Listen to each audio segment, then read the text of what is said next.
Sir మీరు చాలా మందితో వర్క్ చేశారు. యాజ్ ఐ సెడ్ మీరు కూడా గోకులంలో సీత దగ్గర నుండి మొదలు పెడితే అత్తారింటి వరకు చేశారు. అన్ని సినిమాలు ఆయన అప్పట్లో అంటే మూవీస్ నుండి ఇప్పుడు మనం చూస్తే డిప్యూటీ సీఎం అయిపోయారు.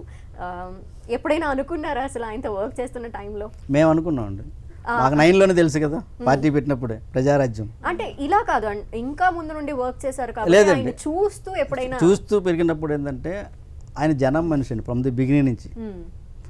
ఇప్పుడు చిరంజీవి గారు సినిమాలు చేస్తున్న ఆయన చిరంజీవి గారు బ్యాక్ డ్రాప్ నుంచి పక్కకు వచ్చేసారు, అందుకే నిలబడ్డారు హీరోగా. మేము చేసిన అన్ని సినిమాలలో ఆయన ప్రతిసారి ఒక సినిమానే ఒప్పుకునేవాడు, ఓవర్లాప్ ఉండేది కదా ఏ సినిమా. అందువల్ల ఏంటంటే అందరు డేట్లు చూసుకున్న తర్వాత ఆయన దగ్గరికి వెళ్ళేవాళ్ళు, మీ డేట్లు ఇవ్వండి సార్ అని. బేసిక్ హీరో డేట్లు తీసుకొని మిగతా వాళ్ళని చేస్తే అలా కాదు, అందరు డేట్లు తీసుకొని సార్ మీరు డేట్లు కావాలా, ఓకే అలా చేసుకుంటూ వచ్చాం. మీరేం చెప్తారు? నేను గోకుల సీత చేశాను. తను డిఫరెంట్ మ్యాన్. ఎట్టంటే తను చదివే బుక్స్ కానీ అవి ఏదో డిఫరెంట్గా ఉంటాయి ఆ బుక్స్. దాని హెడ్లైన్ మనకి ఏదో దాని గురించి ఎక్కడో ఆలోచిస్తుంటాడు. అలాంటివన్నీ ఆయన అదొక కంప్యూటర్ బ్రెయిన్ అమ్మ. తను అలా ఆలోచించి ఈనాడు సీఎం అయ్యాడంటే, డిప్యూటీ సీఎం అయ్యాడంటే ఆయన మాటలు కానీ ఆయనలో ఒక రెబల్ మ్యాన్ ఉన్నాడు, ఒక సాఫ్ట్ మ్యాన్ ఉన్నాడు. ఏదన్నా కష్టం వస్తే ఓర్చుకోలేని శక్తి ఉంది.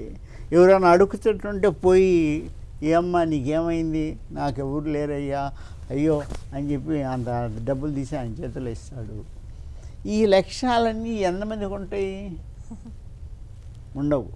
తను ఈనాడే సీఎం అయినా ఆయన్ని గురించి ప్రతి ఒక్కరూ ఆయన ఇచ్చాడయ్యా, లేకపోతే ఒక ముసలోళ్ళని ఎవరినో ఎంతమందినో. అంటే అది స్వతహాగా మనిషి హృదయంలో నుంచి వచ్చే బిహేవియర్ అది.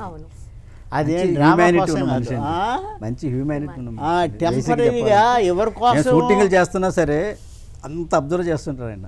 ఎవరు ఏంటి, కనీసం మనం ఎవరైనా జూనియర్ ఆర్టిస్ట్ ఏదైనా ఏంటి మీరు అంత అబ్జర్వ్ చేసే మనిషి అండి. సో ఎవరిని హర్ట్ చేయనీడు, ఎవరు హ్యాపీగా అందరు షూటింగ్ చేసుకుంటుండండి, హ్యాపీగా ఉండండి, అంతేగాని ఎవరిని హర్ట్ చేయొద్దు. అంత అబ్జర్వ్ చెప్తాడు పిలిచి.